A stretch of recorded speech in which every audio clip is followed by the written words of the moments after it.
The film opens somewhere on Skull Island. The great ape Kong awakens and gathers his food on the island before making a spear from a tree. He throws it and it hits the wall of a dome that is using Skull Island as a setting. Kong is being studied by monarch scientist Dr. Eileen Andrews, and he has developed a bond with a girl named Jia, a deaf girl from the Iwi tribe whose family was killed by a tidal wave and is now looked after by Eileen. Eileen's aide thinks Kong should be let go from the facility, but she worries that his being out in the open will lead Godzilla to go after them, as there cannot be two alphas. It has been 5 years since Godzilla battled King Ghidorah and established himself as the king of the Titans. The whole theory of an ancient rivalry stems. Start thinking about off-site solutions. The island is the one. A new company called Apex Cybernetics, led by Walter Simmons, has stepped in to help rebuild society following all the destruction. And it is my privilege to lead Apex. A former Apex employee, Bernie Hayes, runs a podcast, Titan Truth Podcast, discussing his theories on whatever kind of secret work the company is behind. As Bernie tries to gain entrance into the facility, it comes under attack by Godzilla, who lays waste to the place, seemingly unprovoked. After burning half the place down, Bernie notices what looks like a core reactor hidden underground. Hey you! Where's your clearance? Madison Russell sees news of Godzilla's rampage, leading to everyone thinking he is not as heroic as he once seemed. She goes to tell her dad Mark, who is now working closer with Monarch. Madison doesn't think Godzilla is naturally destructive, but Mark thinks that Godzilla has given in to these monstrous tendencies. She listens to Bernie's podcast regularly and overhears him saying how the Pensacola facility is responsible for whatever is going on with Godzilla. Straight with this, okay? Godzilla attacks when provoked. Is that Apex is at the heart of the problem. It's the only coastal Apex hub with an advanced robotics. At Denham University in Philadelphia, Walter visits former Monarch scientist Dr. Nathan Lind with Ren Sarazawa, son of Ishiro. They approach Nathan over his Hollow Earth theory, as they have detected an energy signal from a potential ecosystem in Hollow Earth. Walter wants the life force from there to fight against Godzilla. Nathan's brother was lost in a mission traveling toward this location. Walter shows him a vehicle that can get him and a crew down there safely. That's very impressive. Oh yeah? Well, I need your help to find it. These are dangerous times, Doctor. Enabling life is power. That's right. Hollow Earth. Nathan goes to find Eileen, his former colleague, to convince her to use Kong to help locate the Hollow Earth source. She is reluctant to do so, knowing that Godzilla and Kong's ancestors once fought against each other in a great war and may repeat history, but she gives in. Kong is brought on board a convoy ship, and the crew is joined by Walter's daughter Maya to oversee that the operation goes according to plan. While sailing in the pouring rain, Jia goes outside to find Kong roaring in distress. Eileen runs out and learns from Jia that Kong is able to understand and communicate in sign language, and she knows that he doesn't trust that the crew has his best interests at heart. Madison gets her friend Josh to go with her to find Bernie. They get a tip from a guy at the nearby convenience store and locate his apartment. Bernie only talks to them when he realizes who Madison's mother was. He discusses his conspiracy theory with Madison and Josh. She thinks that Apex did something to provoke Godzilla into attacking. Bernie tells them about a large stash of cargo that has made its way to Apex, as well as the tech he noticed earlier. Facility, but I got a sneak peek at some suspicious. I'm of the same opinion. But why? What is Apex? Yeah, Sarah. She was my wife. Excuse me, what is Ted? Water.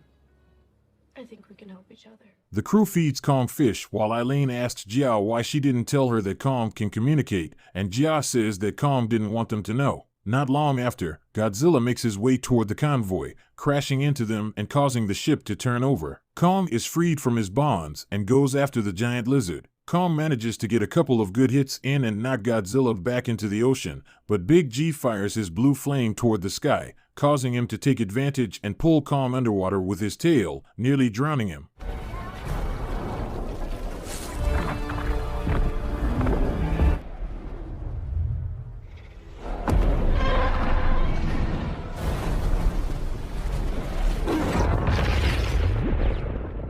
The crew releases depth charges to disorient Godzilla and free Kong, but the ape is wiped out. Eileen tells the convoy's captain to kill the power to make Godzilla think he's won so that he can leave. They do so and it works, but they end up getting airlifted to their destination.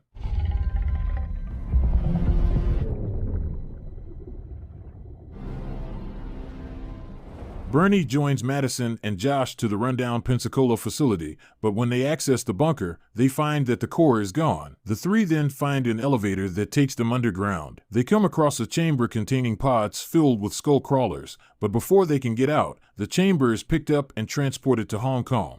My God. Come on, this is page 1 in the Apex Playing God Handbook. Here we go. The crew finds the source of the energy signal in Antarctica. Jia convinces Kong to go through a tunnel where he has picked up the energy source, as it may lead to his home. Kong leads the crew toward the tunnel, which takes them through a portal where gravity is inverted. There, they find Hollow Earth, home to many other titans. Kong encounters winged monsters who attack him and the crew, but he grabs hold of them and smashes one into the dirt. Another tries to strangle and suffocate him, but Nathan's ship fires at the creature and gives Kong room to tear it apart.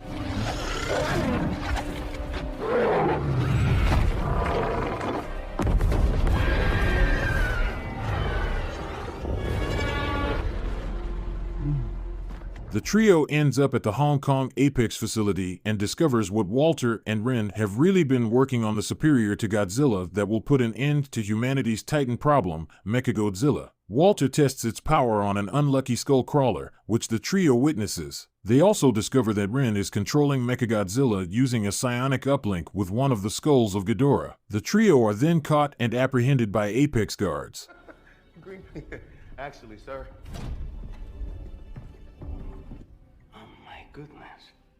The crew travels deeper into Hollow Earth and comes across the home of Kong's ancestors. He picks up an axe made from a spike off the back of Godzilla's ancestors, and he finds his family's throne room and sits upon it like a true king. The axe activates the energy source in the ground. Maya then sends out Apex Spider drones to take out a sample of the source for her father to exploit, despite protests from Nathan and Eileen. From up above, bad creatures descend and attack Kong and the crew, but he fights them off.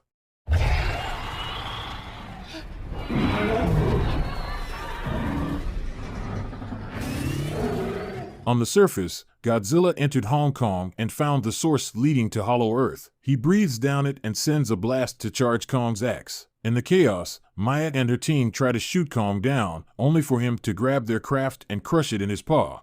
He then jumps through the portal, with Nathan, Eileen, and Jia following in their craft. Kong takes his axe out and begins round 2 with Godzilla. They trash the city and demolish skyscrapers, but Kong comes back with fury by bringing down the axe on Godzilla. His blue flame doesn't affect it, so Kong manages to bring Godzilla down hard with one swing. However, Godzilla gets himself back up and brings Kong down again with his foot. He roars in Kong's face, but Kong remains defiant and roars right back at him. Godzilla spares him and starts walking away.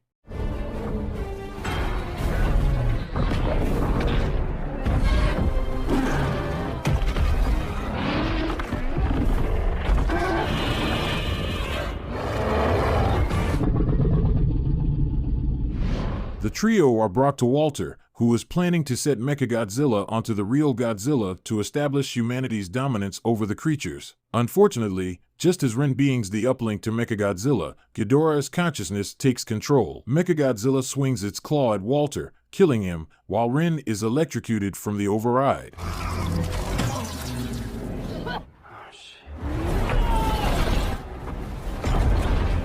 The metal beast rises to the surface and goes after Godzilla, beginning to overpower him with its strength and stronger heat blast.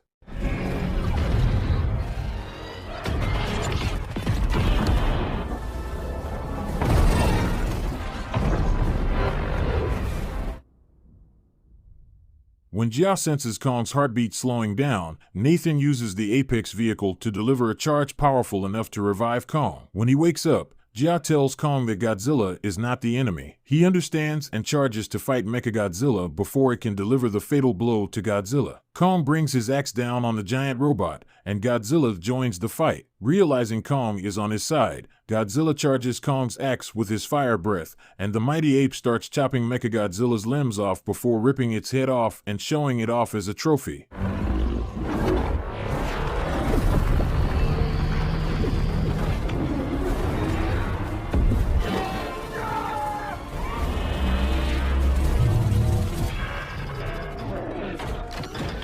In the aftermath, Madison reunites with Mark, and he meets Bernie, who wants to have him on the podcast to discuss more Apex and Monarch cover-ups.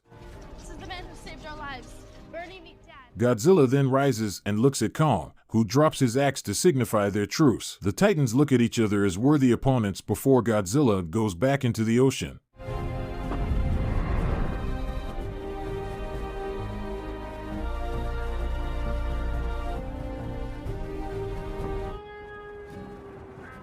Nathan and Eileen set up a new research facility in Hollow Earth, which Kong has made his new home. He continues his friendship with Jia and goes about the land, where he is now once again the king. Thank you for watching this movie recap. I hope you enjoyed it and gained a better understanding of the plot. If you liked this video, please give it a thumbs up and leave a comment down below with your thoughts. Don't forget to subscribe to our channel for more movie recaps and other content. Your support helps us continue to create great videos like this one. Thank you again, and we'll see you at the next one.